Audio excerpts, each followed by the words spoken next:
Eu gosto muito de continuar no ar as discussões que a gente tem aqui no meio durante a reunião de pauta, porque isso aproxima a nossa audiência da forma como a gente faz jornalismo aqui.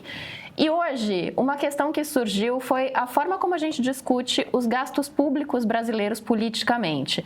Isso porque a primeira coisa que me ocorreu quando a gente falou de trazer esse tema foi a perda de poder de compra de aposentados num cenário em que o salário mínimo é de R$ 1.518 e a cesta básica no Brasil pode chegar até R$ 860.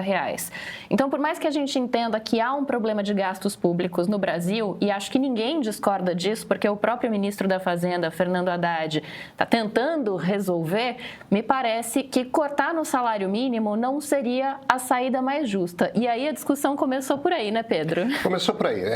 Vamos lá, Luiz. Eu acho que é importante, antes de tudo, as pessoas entenderem o que o Armínio falou. Porque tem um debate correndo solto que eu acho que se perde da mensagem original do Armínio e da preocupação que ele está manifestando.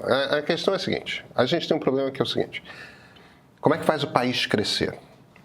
Um dos problemas que nós temos, certamente, é o fato de que nós temos uma taxa básica de juro muito alta. Por que a taxa básica de juro que o Banco Central determina, ela é muito alta?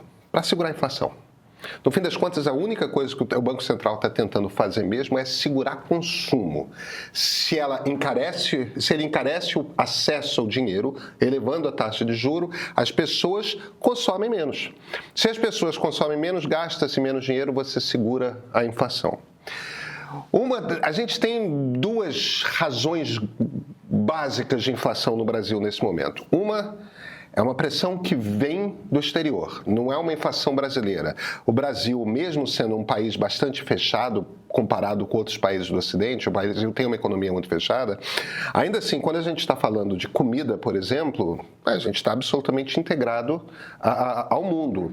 E se a Ucrânia, que é um dos principais fornecedores de comida do mundo, da Europa, de repente não pode mais produzir tanta comida, não pode mais produzir tanto trigo, por exemplo, o trigo começa a subir.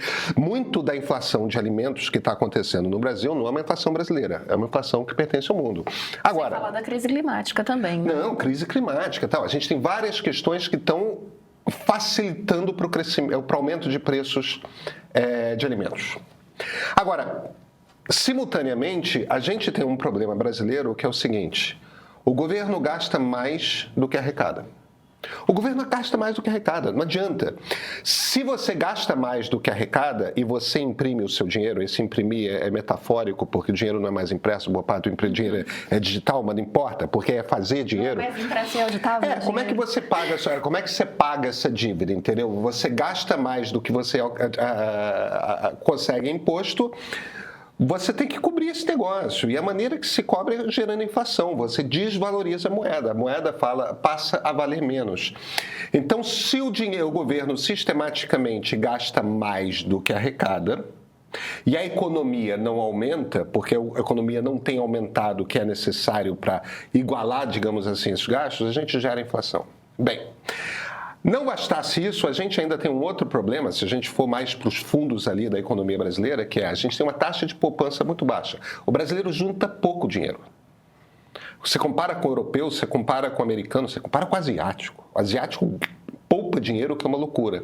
Como a gente tem pouco dinheiro poupado, pouco dinheiro guardado, como a gente guarda pouco dinheiro, tem pouca poupança, isso quer dizer que quando a gente pede um dinheiro emprestado para o banco, a gente não tem uma contrapartida numa poupança, num CBDB, num investimento qualquer, o banco vai cobrar mais da gente, porque ele precisa ter a segurança de que a gente tem condição de pagar. Então ele vai aumentar o juro porque a gente não tem essa contrapartida. Então isso é outra coisa que faz com que o nosso juro tenda a ser mais alto do que a maior parte dos outros países. Se junta todas essas coisas, a gente tem um problema. O problema é como é que a gente desce essa taxa de juro. Para a gente descer essa taxa de juro, a gente precisa controlar os gastos públicos. Como é que a gente controla os gastos públicos? Tem trocentas maneiras. A gente pode olhar para super salário de judiciário. A gente pode olhar para... Tem uma elite do funcionalismo público, o judiciário é parte dela, mas não é única, que ganha muito acima do teto constitucional. A gente poderia olhar e falar, não pode. Não pode. Só que quem toma essas decisões em geral de que as coisas são inconstitucionais é o Supremo Tribunal Federal. E o Supremo não parece muito preocupado com os gastos no judiciário. Por que será? Por que será? A gente pode olhar para o simples.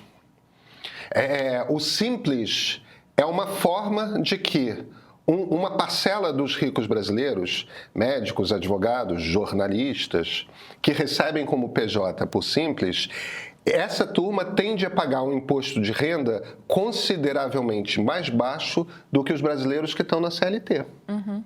Entende? Inclusive, às vezes as pessoas se viram e falam: não, CLT, quer pejotizar tudo mais. Olha, para quem recebe 30, 40, 50, 60, 70 mais R$1.000, CPJ é muito mais negócio do que CLT. Muito mais negócio. Uhum. Entendeu? Você bota muito mais dinheiro e paga menos para o governo.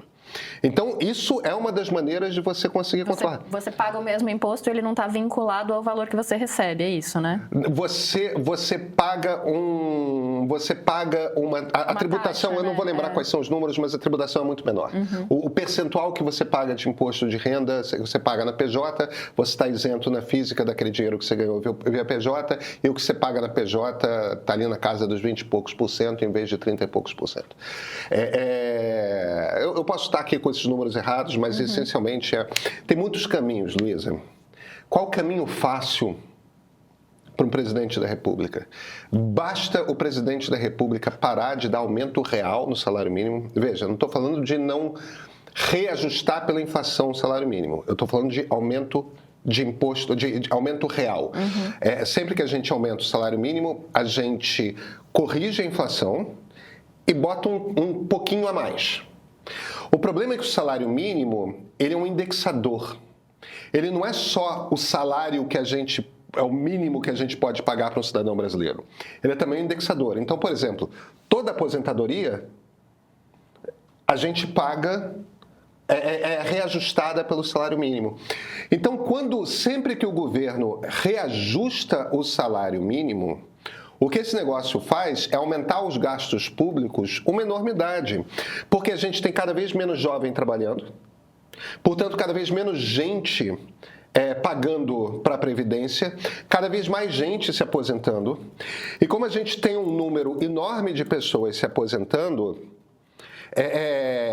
e existe menos dinheiro entrando na Previdência do que o que a Previdência gasta para pagar os salários, o resultado concreto é o seguinte: o governo tem que pagar uma conta maior cada vez mais pela aposentadoria. Tem um bando de gente aqui se virando e falando: que sacanagem, isso e aquilo. É uma sacanagem? É uma sacanagem. As outras coisas que você pode fazer para reajustar as contas públicas são, por exemplo, parar de dar dinheiro para empresário rico. Entendeu? Eu não estou nem entrando na questão das isenções fiscais que as empresas têm, né? É dinheiro mesmo que a gente dá na forma de crédito barato via BN10 para um monte de empresa, entendeu? Tem vários caminhos. O caminho fácil e a provocação que o Armínio está fazendo, no fim das contas, é o seguinte: olha, se você tira as isenções tributárias das empresas e você, durante 6 anos, para de aumentar o salário mínimo a cada ano, aí você consegue, juntando essas duas economias, você consegue diminuir, você consegue fechar o gap, a diferença entre o que o governo gasta e o que ele arrecada. E a partir daí você consegue reduzir muito a taxa de juro básico. E a economia começa a ganhar fôlego para voltar a poder crescer.